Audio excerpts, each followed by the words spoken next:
What's up, everyone? How are you doing? Hope you're doing well. Happy Bunny Day. Yes, I said Happy Bunny Day in honor of Animal Crossing New Horizons. They have a special event going on this Easter Sunday, and I just wanted to celebrate it by reviewing the game itself. So without further ado, let's talk about this game. And I love it. I love it for so many different things, so many different reasons.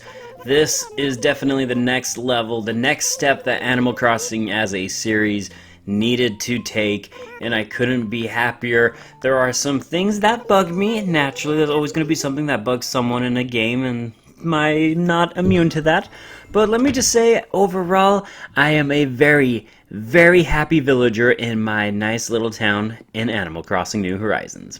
And if you have never played an Animal Crossing game before, I can break this down really simply. It's basically a life simulator-esque type of game where you go into debt through a person named Tom Nook. You pay off debt to pay off your house, but then you can upgrade your house by going into debt, and then you do other various things that basically keep you in debt for as long as possible.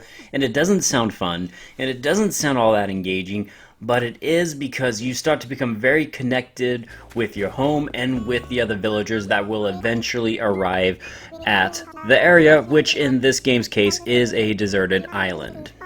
And like traditional Animal Crossing games, you know, it's a bit of a grind at first. It's a nice slow process, but the longer you play the game, the more rewarding and fulfilling, and the more attached essentially you become. Soon you'll start being able to build up a museum and build bridges in this game. You'll start to not only fish, catch bugs, and plant trees and flowers, but you'll start to have other villagers come in, and you can actually in this game pick where they live and relocate them later, which is awesome. And I've started to realize just how many different things I was missing from the previous games, because this game made some things a lot more efficient. The biggest thing by far, though, that Nintendo did for ACNH was add in the crafting system and the customizable options. Not only can you craft literally hundreds if not thousands of different things as you play the game, you can actually now customize your island the way you want it. You can change the terrain, add bridges, you can dig different types of things and structures, and all the things you craft you can place outside now anywhere you want. You can truly make the island your own little paradise, and it is amazing. I love this idea. I have so many different ideas now, and I just hope to be able to get them all done by the end of November. Having said all of that, like I always like to bring up, there are some issues with this, and the biggest issues I have with this game is the multiplayer aspects. It just doesn't feel all that fulfilling, and then there is the controversy of you only get one island per Nintendo Switch per game. So if you bought this game and you thought you and a bunch of your family members would each be able to have their own individual island for each profile, that is not true. So be aware that if you want your own island, you need to have your own Nintendo Switch and your own game, and that is extremely disappointing for people that care about this. I, on the other hand, don't really care too much about it. It's just my wife and I, so sharing an island isn't really that big of a deal. But I am still disappointed that Nintendo decided to do this. I just think they could have really been a lot more consumer friendly with this decision, but it is what it is. And then there's just a few small things I don't really like when I play the game. I really don't like the fact that my net, fishing pole, shovel, and all the tools that I use break so frequently.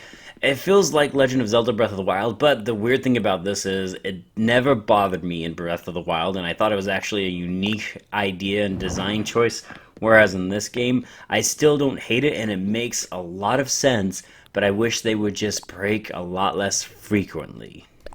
But with all the little gripes I have in this game, they do so many things right and improve upon previous features of Animal Crossing. For example, when you organize your room, you can go into a little menu and you can just quickly place things where you want and design it to your own fashion. And when you shop now, you're no longer limited for selling items at certain times during the day. You can sell them now in a thing called a drop-off box, which is awesome because I live the graveyard lifestyle. So I like that a lot.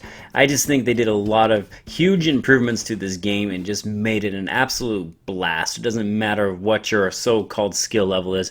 This is a perfect game to just chill and relax, go at your own pace, and have a good time. So let's go ahead now and give this game a letter grade. And for those of you that are new here, I give letter grades because that is the way I roll.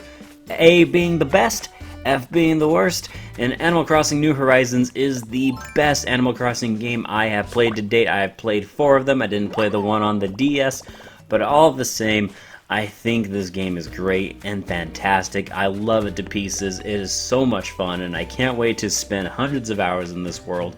So I give Animal Crossing New Horizons for the Nintendo Switch an A-. And that, my friends, concludes this Overrated review, and I just want to say thank you so much for taking the time to watch this video. I hope you enjoyed it, and I will see you guys on the next one. I am Bradley Overrated, out like a trout. Have a good one.